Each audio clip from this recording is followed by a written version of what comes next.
Well, let's start with the Black community. We'll start there, right?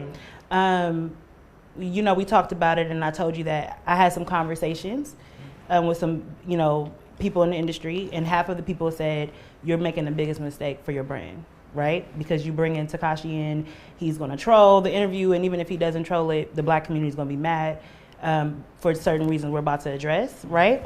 And then I had some people say, do it. Give him an opportunity to speak. And also, there's something about you that I can connect with, and we're going to get to that. But that was the advice I was given, right? And so the people that said, do it, said you have to ask those questions on behalf of the community. And you said it's no holds barred. We're about to ask anything. Because when we talked, I told you it was really risky for me to do it because I have a Black platform, the Shade Room.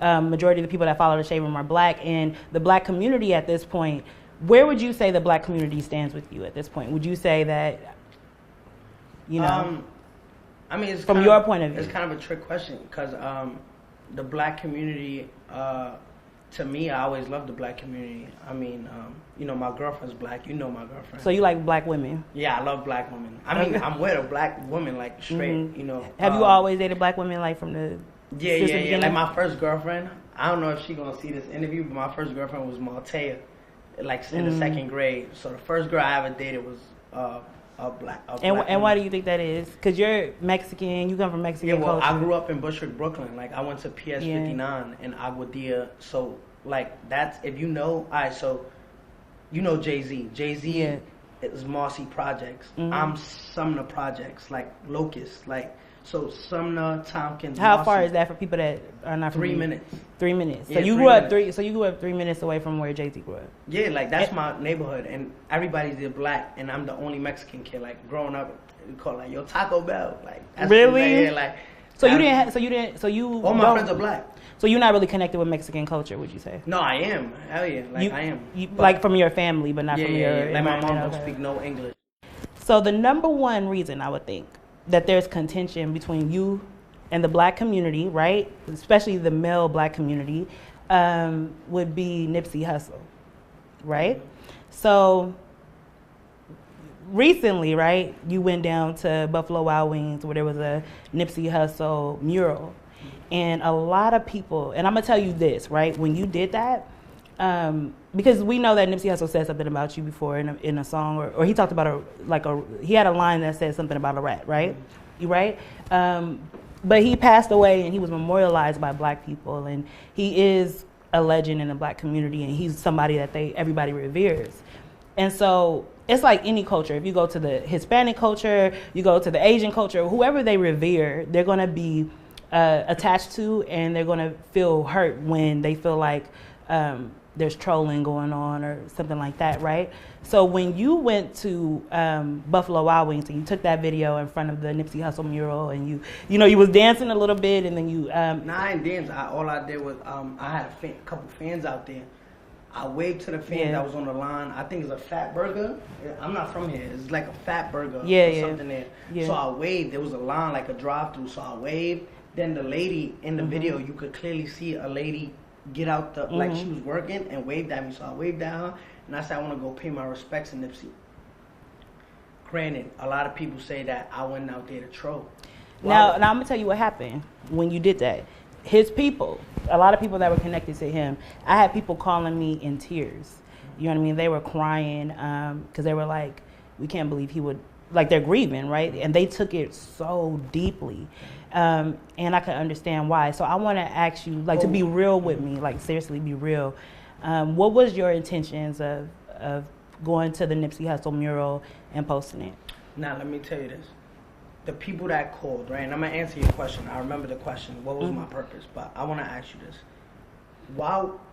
Before I got locked up, right, before I was arrested, before the cooperation, if Nipsey didn't, like you said, like, Nipsey made a song. I never heard the song. But why would he make a song about me? Why? Well, he didn't make a song about you, but people are saying that there was a line that you may have missed. There's some hazy rumors around you. When I was locked up, I didn't even know how he died. Like, all I see, remember, I don't got no cell phone. I don't got nothing. All I see is TMZ, Channel 4 saying rapper, infamous rapper Nipsey Hussle has passed away, so I don't even know. So how he according passed. to you, you're saying you never had any beef with Nipsey. I never.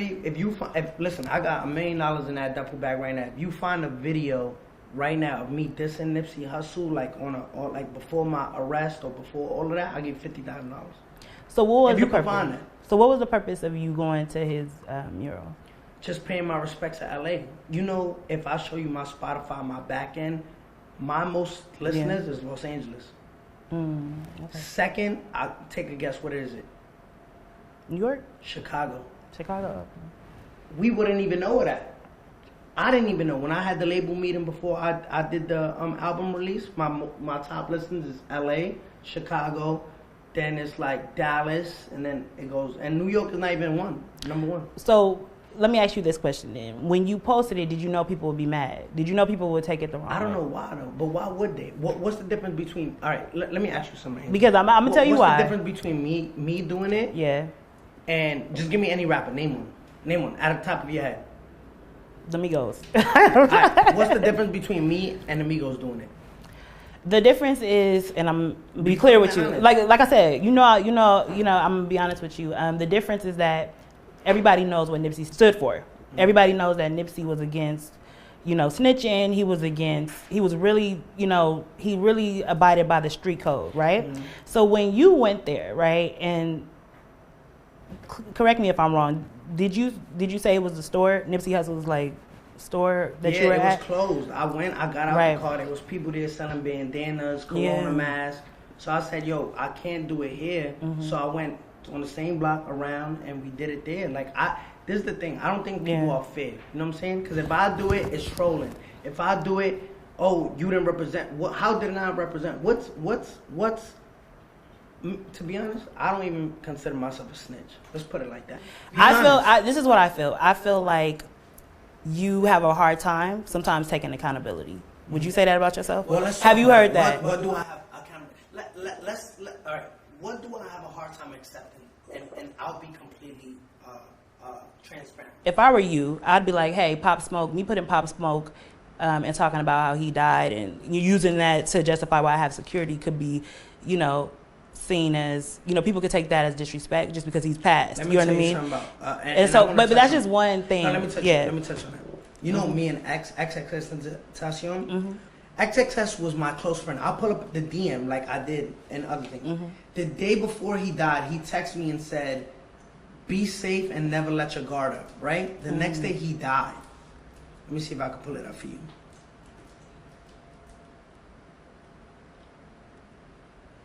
Read that out loud for the people. Be safe, okay? Never let your guard down. That was on June 16th. June 16th. Be safe. Never let your guard down. Mm-hmm.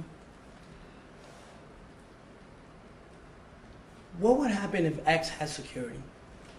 Would he be here with us today? Yeah, he would be here with us. You know when X... Possibly. You know when X died? Mm-hmm. You know what everybody was saying in the comments?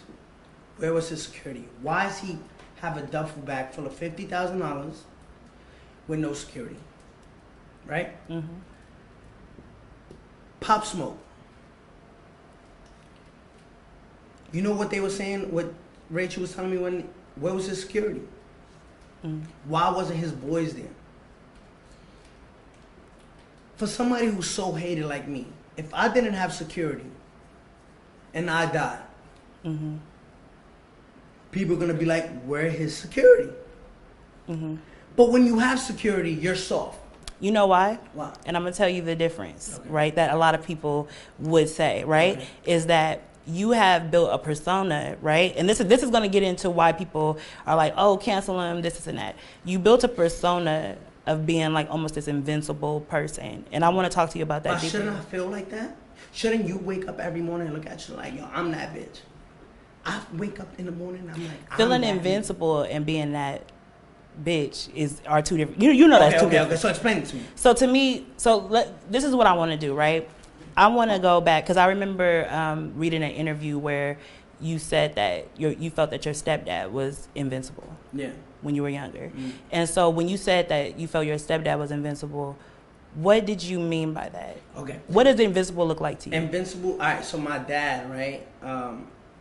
May he rest in peace. My dad was a street guy, right? My mom is a Mexican immigrant lady that doesn't speak no English, has 2 kids, you know what I'm saying? She's just like very poor, you know what I'm saying? She cleans houses. People didn't really respect us on the block because my mom raised us in church, every day Pentecostal church, singing to God. You know, we grew up in the church world, playing the drums, playing the timbala, stuff like that. So you grew up in the church? Yeah, every day we would go home, people, you know, smoking on our stool, you know, like as we're trying to get in. Remember, I'm 6, 7, 8, 9, 10, 11, 12 years old, like throughout those years going to church every day. People would just be smoking on the stool, not getting up when we're trying to go inside. And they're like, yo, like just hoodlums, you know what I'm saying, on our stoop. My dad will come and be like, yo, y'all see my wife? And I'm like, yo, Pete, my bad, like, you know. So my dad was that superhero, like, yeah, like they respect my dad, you know what I'm saying? So he was a protector. He was just like everything to me, you know what I'm saying? When I lost him, I felt like I had to become invincible, you know what I'm trying to say? So you're embodying his spirit. Yeah, like my dad was my superhero to me, like that's my, like I wish he could have saw me now, like, and be like, yo, that's my son, you know what I'm trying to say? Now, this is one of the, remember I said that we have some things in common, and this is one of the reasons why I was really interested in interviewing you, because my mother, right, I lost my mom to domestic violence, right? But I noticed in my life that I've met men, right, that are similar to my father, that kind of try to, like, it's almost like they're similar to my father and they get me in a marriage or try to get me in a marriage, you know what I mean? And then, you know, switch up and so I can have the same fate, right? And so what we call, you say you grew up in a church, and what a lot of church people call that is generational curses, right? And so when you think about your father, do you think that you're subconsciously, you know, kind of emulating him being invincible to the point of, because you know your father, and I hate to say this right now, like, and I connect with you because I lost my mother. Would you say that you're embodying his spirit and that you've had to face some of those generational curses? I feel like what happened with my dad made me into the person I am today. I feel like the world is not fair. You know what I'm trying to say? Like you lost your mom, I lost my father. There's kids in foster care that lost both their parents. There's people. The world is not fair, right? There's people out there miserable at their own lives that they try to make you feel bad for the way you act. You are. All of the things I've been through in life made me into the person I am today. A lot of people want to know how much. Are you looking at my watch? I mean, because you know. But how much is security per month? Security is a lot of money. I don't want to talk about these guys' pay. Like, it's a lot of money, though. You know what I'm saying? Is it 6 figures a month? Nah, no, it's definitely not. Nah, no, 6 figures a month. No, it is. Yeah, it is. It's 6 figures a month. 6 figures a month? Yeah, it is. And for the amount of men, though. And then the bulletproofs. So do you ever feel like, you know, because now we're in the pandemic and you can't tour, and a lot of rappers can't make money traditionally, but you said you came out of jail making more money. How so? I got richer. Like, I got richer in jail because I signed a $13 million deal while I was incarcerated. So, and it's being created by So you signed to a label and got $13 million. Yeah, $13 million. And then you had a lawsuit with Fashion Nova. What happened with that? No. All right, so this is it done? Is it settled? No, this is where, guess who? We speak to Rich all the time. Guess who Rich signed that deal with that I didn't know? Oh. He signed the deal with Shotty, and Shotty they sent him $225,000. Shotty gave me $120. This guy was just wilding, like, and but the thing that, remember, he was sleeping with Alexis Sky. He was sleeping with Lance Stevenson's baby moms, Phoebe. He was sleeping with Cuban Savage. He was sleeping with all the girls that I would talk, like Betty Idol. He was promising them, yo, I'm gonna make you into a star. Loving hip hop. Okay, this is unrelated. And they would just be like, oh shit, like this is my. Remember, Alexis Scott tried to do that rapping thing. Remember, she would call my phone like, yo, I'm about to get in the studio. Yo, I'm about to get in the studio. Like, yeah, like just because you fucking with Shotty don't mean I'm gonna get in the studio with you. You know what I'm saying? But I asked this question before, but I want to ask it again. why do you think people in the industry pass around the same girls? I'm not talking about Alexis Scott, but I'm talking about just any girls. I don't know, but I don't like when you take her home, do you think, oh yeah, she was with so? Not that it matters, but I'm just saying like no, because look at the most popping girls, right? The most lit girls. Yeah. Like they all been ran through. Like, and you don't mind taking the ran through. Yo, to me, like, I love a whole ass bitch. Like I get nasty. You know what? I can't with him. But I love that nasty shit. Like, you gotta get nasty with me because I'm a nasty like yo, if we start talking, this is gonna get rated. Like, you know, I love nasty. Like, me, you gotta have some wholeness. Like, you know what I'm saying? Like, I love that shit. Like I don't want to name no names, but look at the biggest stars, right? Before they was stars, and they was in the club, they was getting dogged out, trained, ran on, a whole bunch of stuff. And now they, just because they a star, their man loves them. Like, you know what I'm trying to say? Like, come on, like, you don't want me to go crazy right now, because, like, they know, like, you know, I know. Like, again, I'm from Brooklyn, so I know all the tea. If you want me to who got ran through in New York? Yo, who got ran through in New York? Who got ran through in New York? When you say star, hey, hold on, y'all. We gotta be quiet. They got the whole. Who got ran through in New York? We gotta be real quiet. Hey. Yo, you act like you don't know who got ran through in New York? Are we talking about a female rapper? Yo, come on, man. Let's get. What's next question? I'm trying to think about who's from New York. I don't want to hurt no feelings. Let's keep it pushing, man. What my bobs? What up, man? What's going on, man? Y'all know I'm still a bob. Wait. Who you talking about? Nah, I'm still a bob. Are you talking about Nicki Minaj? No, but that's my bitch. Like, I'm saying, I'm team. I didn't think you were talking about Nicki. No, I'm saying I'm team Nicki. Oh, you team Nicki? Yeah, I'm team Nicki. So now we know who you talking about. Yeah, I'm team Nicki. What are you? You team Nicki? What are you? I'm team Shade Room. I'm team Shade Room. I got love for Nicki though. Yeah. So we was talking about jail. Yeah. So jail. Tell me Tell me. Did you ever? I prayed 3 times a day. I prayed waking up. Yes. I prayed in the middle of the day at 6 o'clock, and I prayed before I went to sleep. And when you prayed, and me and Jay would pray over the phone together too. And when you prayed, did you ever hear God talk back? God would send me little signs. Like, give me an example. Coronavirus, I feel like it was God. I caught bronchitis twice in prison. Mm-hmm. They sent me to the hospital. I had my mucus in my lungs. I caught 2 asthma attacks. 2 asthma attacks. I caught bronchitis once. Sorry. But and when I talk about these conversations with God, really what I want to know I say, God, whatever you got in purpose for me, I'm just following whatever you got going on, because I will see like motions getting pushed back, this, that, and the third. 47 years didn't make sense, and God's pleading out to 15 years. It just didn't make sense. So at that point, I'm just like, God, you in control, and I'm following whatever you. And I already knew what I was doing, so I believed in myself. Like, all right, this decision I'm gonna make, whether it change my life forever, I know this is the right decision. Because listen, if they don't kill me on the street, they're going to kill me inside of the prison, right? Because I'm already a player. I said, fuck all these dirty bloods. They're going to kill me in prison. And if they don't kill me in prison, they're going to kill me out on the street. And I'd rather take my chances out on the street. You know but you could imagine that.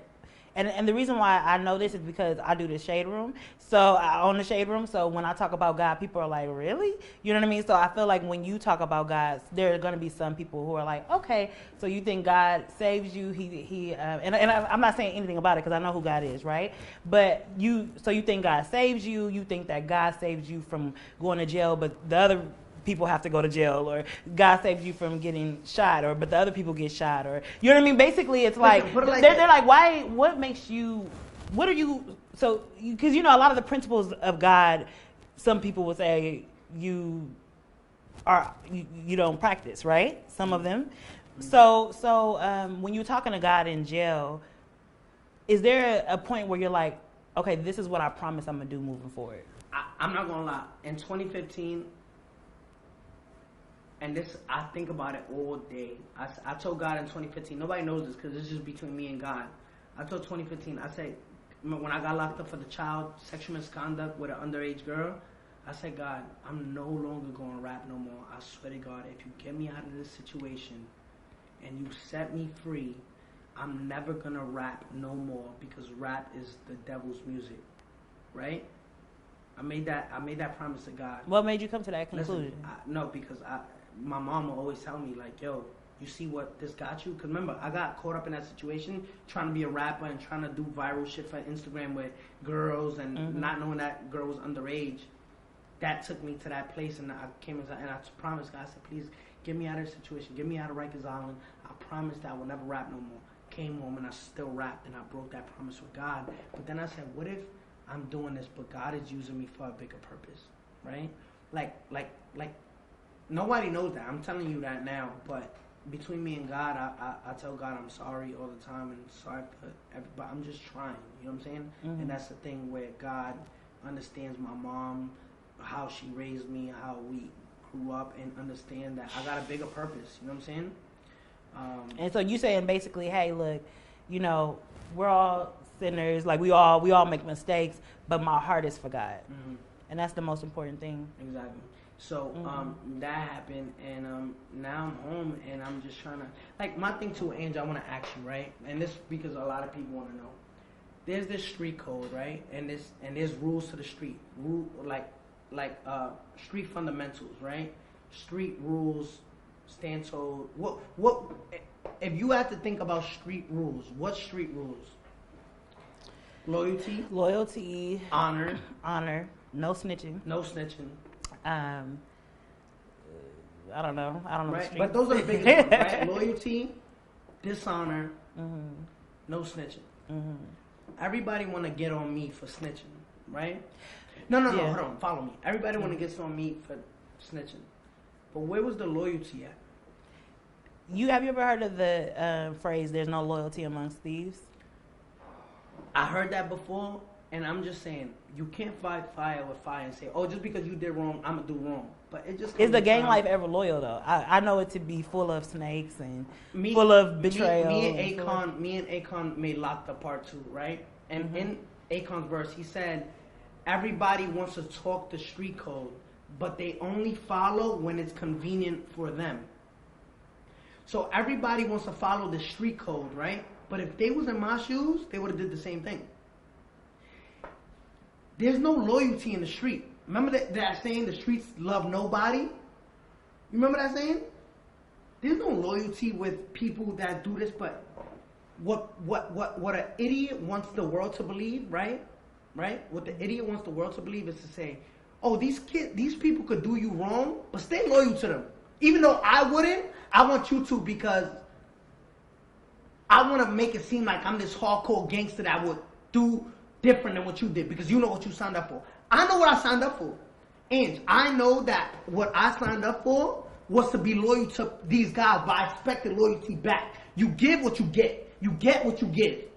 So if I'm loyal to these guys, I respect loyalty. I don't go and Shadi had this girl named Quay. I don't go fucking Quay. I don't go taking money from your pocket. I don't go and I kidnap you. I don't go and do this, that, and the third.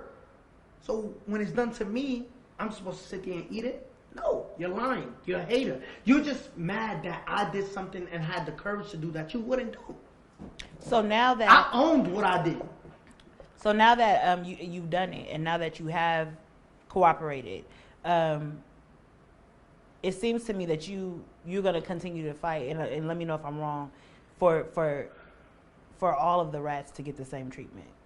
Because do you see how that could be an irrational fight? No, what my fight is to be fair. Yeah, you want everybody who has done something similar to you, or has done something that you've done, to be treated with the same. I think it's misworded. I think what I'm doing now at this point is just when I speak on certain situations, I just want you to be fair. Anybody who I talk to, whether it's Angie, whether it's academics, whether it's this, if you're gonna bash me, say not only you, but everybody else, when you talk to them, bring up what they did. Don't just bring up what I did. Because what it is let's single you out. Let's single just you out. Don't talk about them, because we want to keep liking them. We don't want to have a thought in our heads to say, all right, remember when we spoke about domestic violence and you know how that could hurt me, right? And I understand that hurts you. It hurt me to hear it right now. Yeah, because it's a touching subject. It's just, that's how I feel when it comes to me. it's like, don't give us that thought of someone we like a Snoop Dogg or somebody, because you like them. So it's at a point where it's like, we know they snitch or we did some type of snitching and there's some type of evidence on it, but we don't want to think about it because we like them. But you're so easy to hate that we can... I don't think people know that. I don't think people have come to the conclusion as a general public that Snoop Dogg snitched. But because there was no social media at the time. If I pull it up and I put the whole paperwork right now on the camera, would that be... I don't want to put you in that situation, but it would be wrong to use this platform to expose them when I could use my own platform. That's me thinking about you. I hear what you're saying. And what you're saying is... What I'm saying is this, right? Black people are very protective of the legends in our community. I think every culture, every culture is protective, like, of the legends that come out of their community. And black people are especially protective over black men, right? So it's a whole culture of things. And so I wonder, because I know that they're not going to treat you the same. And it's not just because you're not black. It's not just because you're 6ix9ine and you're successful. It's because people really have issues, right? So there are people who say, I'll never ever support 6ix9ine because of the domestic violence, right? And then you have to understand that makes you a polarizing figure. You know what I'm saying? Like, you have these attributes to you that certain people may not like. They may not like the trolling. Can you admit that some people won't like the trolling? Mm-hmm. And so, you know what I mean? So it's like, I think that sometimes if you look at the picture as a whole, it's like, okay, Tekashi's in it with Dirk, Reese, you know what I mean? All of these people, just Meek Mill, everybody, right? And so when you're looking at a Meek Mill who has maybe two controversial public arguments, people are not saying he's problematic because it's only two. But you have about 10, 12. How many people do you have that you beef with? Man, I don't know. I just think I try to defend myself because I don't get the fair shot. Like you say, like we spoke about it before. Mm-hmm. If I say give me an African American rapper, you could sit here for 10 minutes and just keep naming. If I say give me a Latin American male rapper, you can't even give me one, and I'll give you 10 minutes to give me one. So are you saying that you're getting to it with people because you're Mexican? No, because I'm just want the fair shot. Like, I feel like everybody come for me because it's like, oh, they don't have no real reason before to like me, but now it's because I ratted, I snitched. Let me tell you something. I don't know where you grew up at. I don't know if you're from the street. I don't know. But just have street fundamentals if you can, right? If you're a street girl, right? If you're a street girl, if you really believe in the street, right? If you believe in the street and you all about loyalty and and honor, and you don't mess with people who dishonor, right? You can't mix. You can't, like, if you did something wrong, like Nipsey was very big on, like, yo, if you cooperated with the police, get from around me. So street people have that mentality, right? Yeah. Act like you're a street person, right? And just have street fundamentals.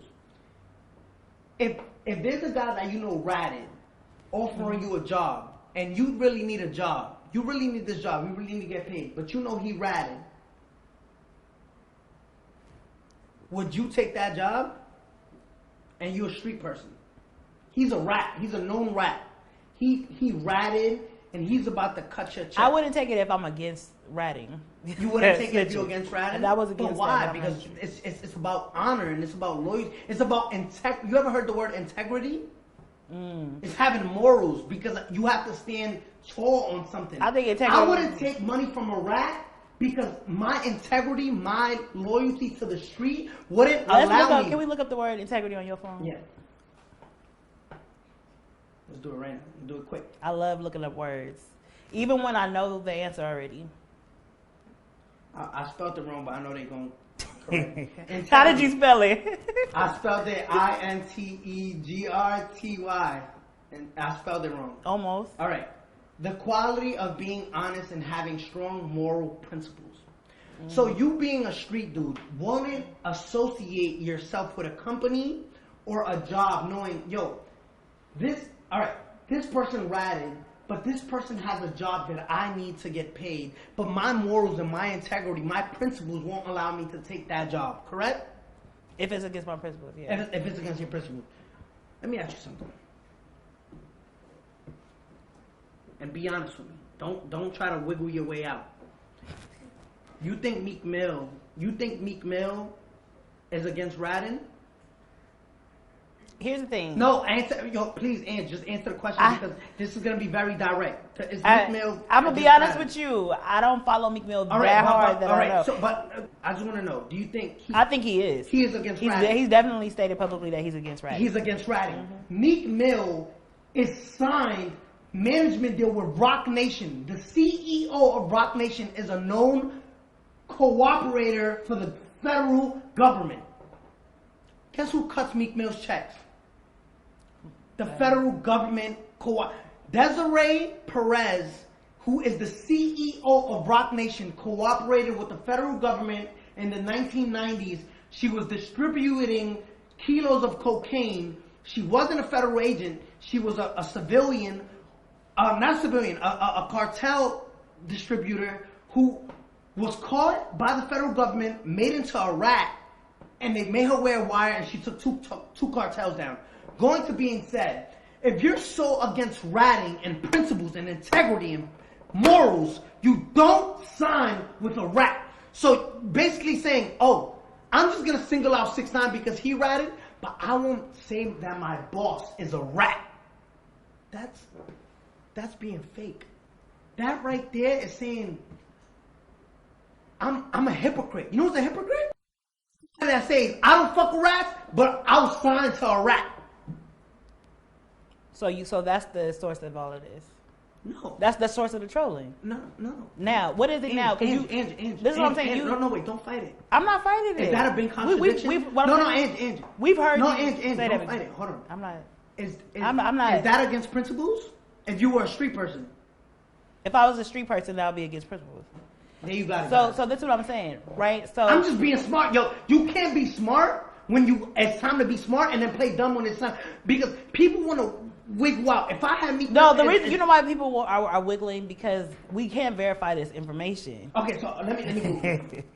Even if you Google it, Google's fake now. If I look up Tekashi 6ix9ine Snitching and it says, that's fake. I'm not. Listen. This when Meek Mill has an interview, let's interview Meek Mill about this. But I want to talk. I have some more questions for you, right? Desiree Perez is a business person, right? Desiree Perez, Chief Operating Officer at Roc Nation. Roc Nation's Chief Operating Officer since 2009. People also search for Meek Mill, who is signed to Roc Nation. Desiree Perez, right? Let's just put Desiree Perez. Right. Damon Dash, worry of Jay-Z associate A-Rod advisor Desiree Perez. Daily News. Is that Daily News credible? I suppose it's the Daily News. They're going to be watching this. They could. Dash, Damon Dash, co-founder of Roc Nation Records, says he was frightened by the I-Team's 2014 report about Desiree Perez, a DEA informant and associate of Dash former partner Jay-Z, who advised disgraced Yankee star Alex Rodriguez during a doping litigation. This is the one time that the paper did scare me, Dash said during a March 4 interview on Sway Calloway's Sirius XM. Okay, look. Hold on, real quick. The story that spooked Dash revealed how Perez, the wife of a longtime Jay-Z wingman, Juan Perez, became a cooperating witness for the DEA in the 1990s. After her 1994 arrest for possession of 35 kilos of cocaine, Perez struck a hidden deal with the feds, agreeing to wear a hidden wire to record her meetings with major cocaine traffickers. Her undercover informant work won her courtroom praise from federal prosecutors after she helped to break up major drug deals in Puerto Rico and Colombia. Therefore, Meek Mill is signed to a rat but hates rats. Explain that. Listen, let's get to some of these questions because this interview is going to be 4 hours long. Let's go. Okay, man. I'm ready. The next question. So the next question. When you got locked up, your bank account statements were made public, and they said you had $1.7 million in the bank. Is that all you had at that time? I had different accounts. The accounts that we gave them was my Chase accounts. Okay. When I was in jail, I ended up paying $2.1 million in just taxes. When I was in jail, I spent over $1.2 million in taxes. I mean, $1.2 million in expenses. And how much went to Jay? Look, when taxes came... How much went to Jay? I'm going to tell you right now, and Jay watching it, I hope she downstairs. when I called the label, I said, if y'all don't sign me right now, I'm not talking to y'all when I come home. And they said, all right, we're going to sign you. So they signed me. And I paid my taxes with the 13 million because I had like 2.1 million. I didn't have that because I was just spending lawyer fees, a whole bunch of stuff. But let's get to Rachel. Rachel knows she expensive because I had got her car. Let's not. So you like your girls a little bit nasty? You like your girls a little bit nasty and a little bit expensive? Yo, the stuff we was doing, like you like them expensive. Yeah, I'm a trick. I'm telling you right now, I'm a trick. Like I'm telling you right now, yo, girls know I love to spend. Like me and Nikki got into an argument because she's like, yo, Danny, yeah, stop spending your money on all these little bitches in the club. Like I heard, like yo. Let me do what I do, like, you know what I'm saying? Because I'll be in the club spending $50,000. How much did you spend on Rachel, though, out of the 1.2 million? Nah, I spent a lot of money on like half? 300,000, 400,000, 500,000. What? Over the course of how long? 600,000. Like $600,000. And how long? And like that year. So if you spending 600, and I'm not nothing on Jay because I know you love her and she's a really nice person. Yo, but look, you Jay no longer together. I've got mad respect for her. No, I feel yeah, but you said that you have bad discernment. But what I was saying was like if you spend 600,000 on her in a year, how do you know that she's with you for love? I don't care. I really don't care. Like me, yo, listen, I don't believe in love. I don't believe in long. Like yo, if we vibing, we vibing. You don't believe in love? Do you believe in love? Yes. Alright. Yes. I can't ruin that for you. I don't believe in love. So what do you believe in? I believe in when it comes to women. I believe in just having I'd rather a friendship than a relationship. Like me and Jay play around all day. Like she know like you can't love on that level. I'm not an affectionate dude. Like you know what I'm saying? Like trust me, I'm affectionate when I get the time, but it's like I can't, my trust been broken. Like, I can't trust her. Like, you know what I'm saying? I don't trust her. She don't trust me. And we never gonna trust each other. But we respect, like, it's like, don't play with me like that. Like, and it's like, it's weird. Cause it sounds dysfunctional. we toxic. Toxic is what it sounds. Like, we all toxic. Right. So the next question I have for you is Lil Durk said that you offered to pay him $3 million to troll him. Do you believe that? Like, yo, why would I pay him something he's not even worth? Like, what's Lil Durk's net worth? Let's pull it up. Okay. It's like he paying and hit more than what he's worth. Like, I don't even think Lil Durk, like, right now, I swear to God, after this interview, I'll post on Instagram, Lil Durk, post me your bank account right now. Like, in your bank. I want to see if you even got $1 million. Okay, so you saying that's not true? No amount of money was offered. I think my security make more money than Lil Durk. So you saying you didn't offer Lil Durk any amount of money? It's not even 100,000. I should just say yeah. That's how much nonsense that is. Imagine paying Lil Durk who can't sell over 100,000. Put it like this. I just dropped an album, right? Let's go to Apple Music. Let's go to browse. It's loading. Do you see me anywhere up here? No. When Lil Durk drops, he gets all of this. He gets face of Apple Music. He gets placed on New Music. I'm not even up here. I'm debuted to sell. I don't even think it's this possible because I'm debuted to sell 150,000 first week. Mm-hmm. Everybody posting Lil Durk's album. Remember when May 8th? Remember when he dropped Just Cause You Waited Too? He only sold 45,000. What am I doing competing with a dude that sell 45K? So you okay, so we get that one. I think when he did the Drake record, it gassed him like, oh, I'm hot. Bro, it's Drake's song. Okay, so for the next... I like this part. Like, please do not play that little boy in the club. It is a little bit. It is a little bit. I feel like he's shouting me out like, yo. Like, it go a little bit. When you play that song in the club, you think of me. You think of me like, yo, 6ix9ine, that's my man. Like, he was thinking of me. Like, he was thinking of me while making that song, and it just goes to show, like, it's a lie. But okay, so the next thing, you worked with Nicki Minaj. That's my yo.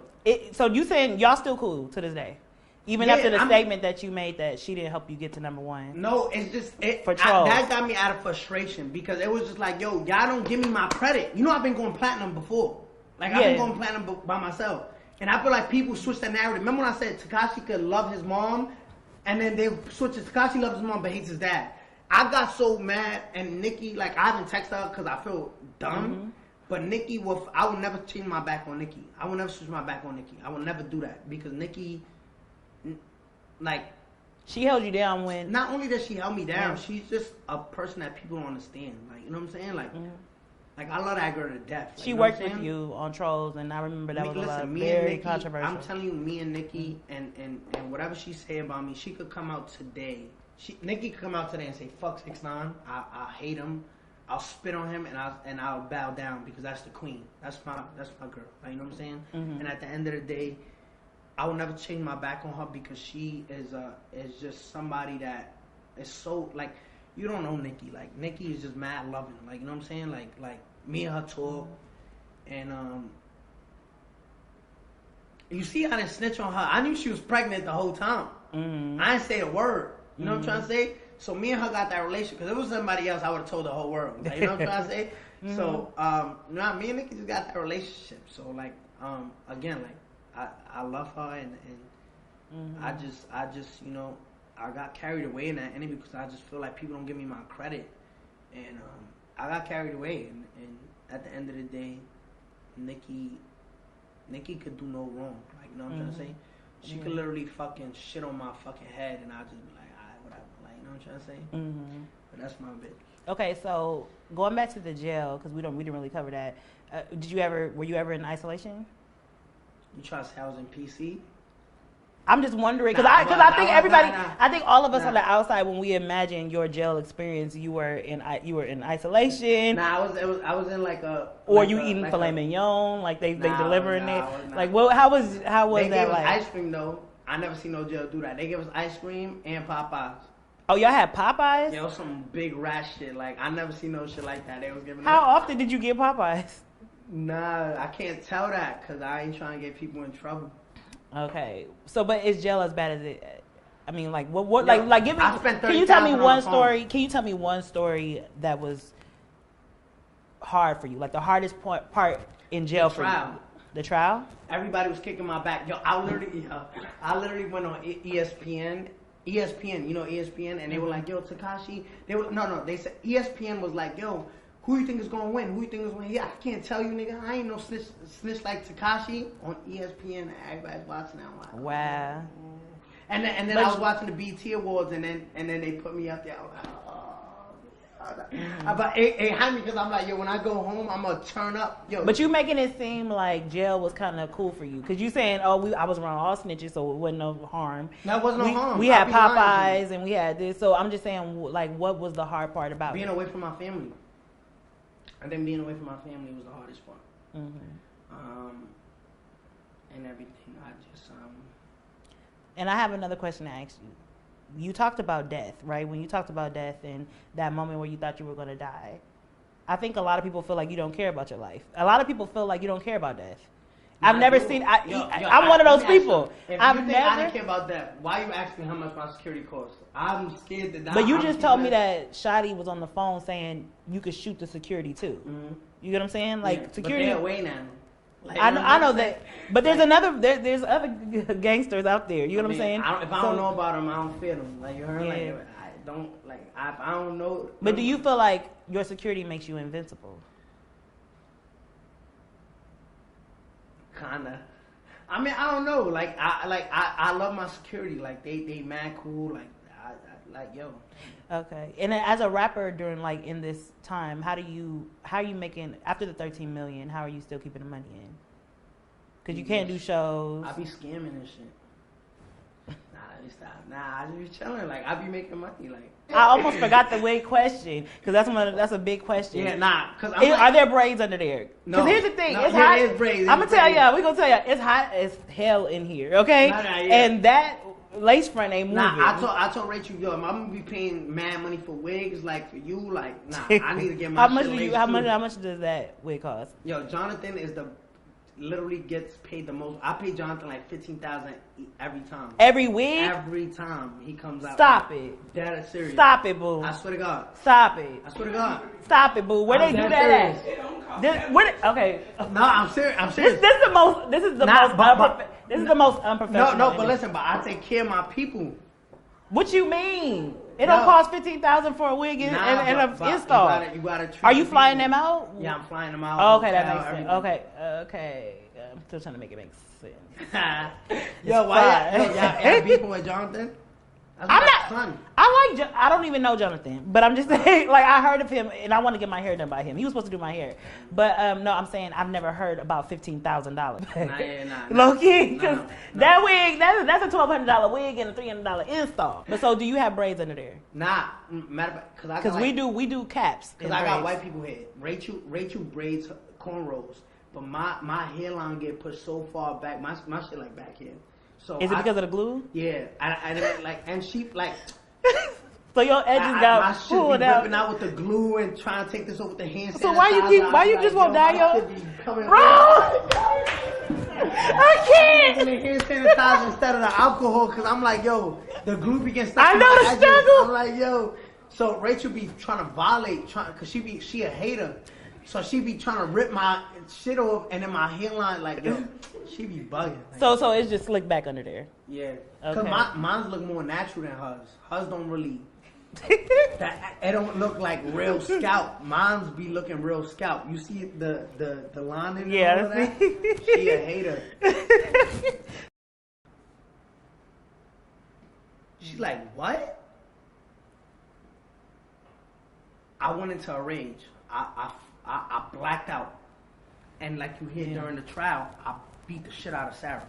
I put my hands on her. I said, yo, and the whole time, and God forgive me, the whole time I'm hitting her, I'm like, yo, Sarah, like, you violated? Like, you don't do that. You don't do that in the circle.